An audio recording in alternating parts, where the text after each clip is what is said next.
Selamat pagi anak-anak, kembali bersama Ibu Isti Kurnaidi.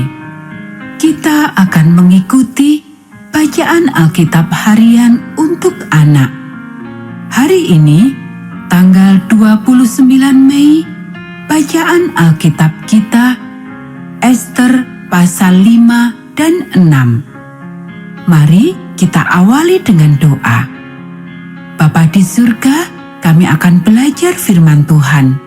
Tolong kami supaya kami dapat memahami firman Tuhan. Dalam nama Tuhan Yesus kami berdoa. Amin. Ester menghadap raja. Pada hari yang ketiga, Ester mengenakan pakaian ratu, lalu berdirilah ia di pelataran dalam istana raja, tepat di depan istana raja. Raja bersemayam di atas tahta kerajaan di dalam istana, berhadapan dengan pintu istana itu. Ketika raja melihat Ester sang ratu berdiri di pelataran, berkenanlah raja kepadanya, sehingga raja mengulurkan tongkat emas yang di tangannya ke arah Ester. Lalu mendekatlah Ester dan menyentuh ujung tongkat itu. Tanya raja kepadanya, "Apa maksudmu, hai Ratu Ester, dan apa keinginanmu? Sampai setengah kerajaan sekalipun akan diberikan kepadamu." Jawab Ester, "Jikalau baik pada pemandangan raja, datanglah kiranya raja dengan Haman pada hari ini ke perjamuan yang diadakan oleh hamba bagi raja." Maka titah raja, "Suruhlah Haman datang dengan segera supaya kami memenuhi permintaan Ester." Lalu raja datang dengan Haman ke perjamuan yang diadakan oleh Ester. Sementara minum anggur, bertanyalah raja kepada Ester, "Apakah permintaanmu? Niscaya akan dikabulkan. Dan apakah keinginanmu? Sampai setengah kerajaan sekalipun akan dipenuhi." Maka jawab Ester, "Permintaan dan keinginan hamba ialah, jikalau hamba mendapat kasih raja, dan jikalau baik pada pemandangan raja mengabulkan permintaan serta memenuhi keinginan hamba, datang pulalah kiranya raja dengan Haman ke perjamuan yang akan hamba adakan bagi raja dan Haman, maka besok akan hamba lakukan yang dikehendaki raja." Haman menyuruh mendirikan tiang penyulaan untuk Mordekai.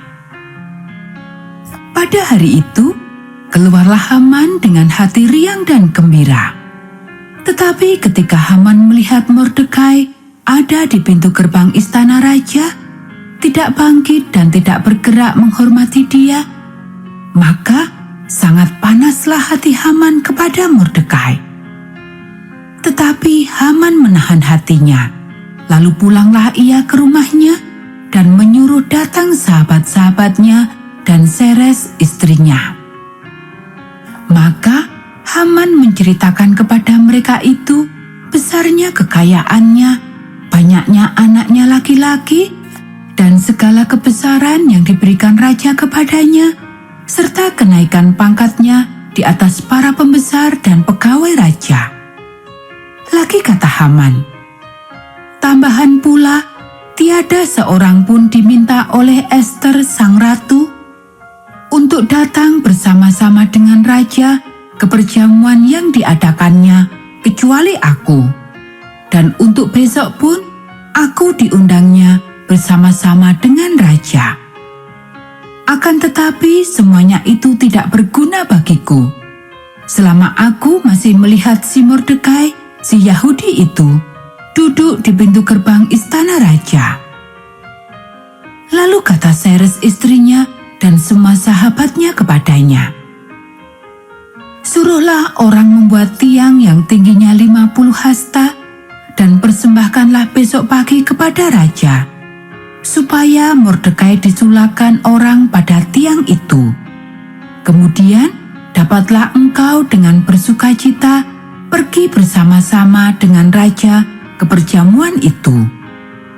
Hal itu dipandang baik oleh Haman. Lalu ia menyuruh membuat tiang itu. Mordekai dihormati. Pada malam itu juga raja tidak dapat tidur. Maka bertitahlah Baginda membawa kitab pencatatan sejarah, lalu dibacakan di hadapan raja. Dan di situ didapati suatu catatan tentang Mordekai yang pernah memberitahukan bahwa Bigtan dan Teres, dua orang sida-sida raja yang termasuk golongan penjaga pintu, telah berikhtiar membunuh Raja Ahasveros. Maka bertanyalah raja, kehormatan dan kebesaran apakah yang dianugerahkan kepada Mordekai oleh sebab perkara itu? Jawab para biduanda raja yang bertugas pada Baginda, kepadanya tidak dianugerahkan suatu apapun. Maka bertanyalah raja, siapakah itu yang ada di pelataran? Pada waktu itu, Haman baru datang di pelataran luar istana raja untuk memberitahukan kepada Baginda bahwa ia hendak menyulahkan Mordekai pada tiang yang sudah didirikan untuk dia. Lalu, jawab para biduanda raja kepada Baginda, itulah Haman, ia berdiri di pelataran. Maka titah raja, suruhlah dia masuk. Setelah Haman masuk, bertanyalah raja kepadanya, apakah yang harus dilakukan kepada orang yang raja berkenan menghormatinya? Kata Haman dalam hatinya, kepada siapa lagi raja berkenan menganugerahkan kehormatan lebih dari kepadaku? Oleh karena itu, jawab Haman kepada raja, mengenai orang yang raja berkenan menghormatinya, hendaklah diambil pakaian kerajaan yang biasa dipakai oleh raja sendiri, dan lagi kuda yang biasa dikendarai oleh raja sendiri, dan yang diberi mahkota kerajaan di kepalanya. Dan hendaklah diserahkan pakaian dan kuda itu ke tangan seorang di antara para pembesar raja, orang-orang bangsawan. Lalu hendaklah pakaian itu dikenakan kepada orang yang raja berkenan menghormatinya. Kemudian hendaklah ia diarak dengan mengendarai kuda itu melalui lapangan kota, sedang orang berseru-seru di hadapannya. Beginilah dilakukan kepada orang yang raja berkenan menghormatinya. Maka titah raja kepada Haman, segera ambillah pakaian dan kuda itu, seperti yang kau katakan itu, dan lakukanlah demikian kepada Mordekai, orang Yahudi yang duduk di pintu gerbang istana.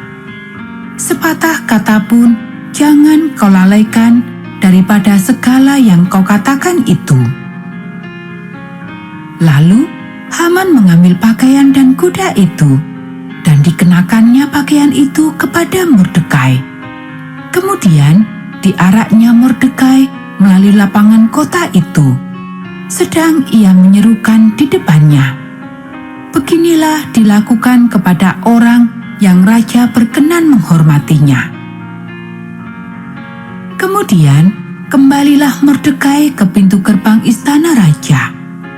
Tetapi Haman bergesa-gesa pulang ke rumahnya dengan sedih hatinya dan berselubung kepalanya. Dan Haman menceritakan kepada Zeres istrinya dan kepada semua sahabatnya apa yang dialaminya. Maka kata para orang arif bijaksana dan Zeres istrinya kepadanya, jikalau Mordekai yang di depannya engkau sudah mulai jatuh adalah keturunan Yahudi, maka engkau tidak akan sanggup melawan dia. malahan engkau akan jatuh benar-benar di depannya."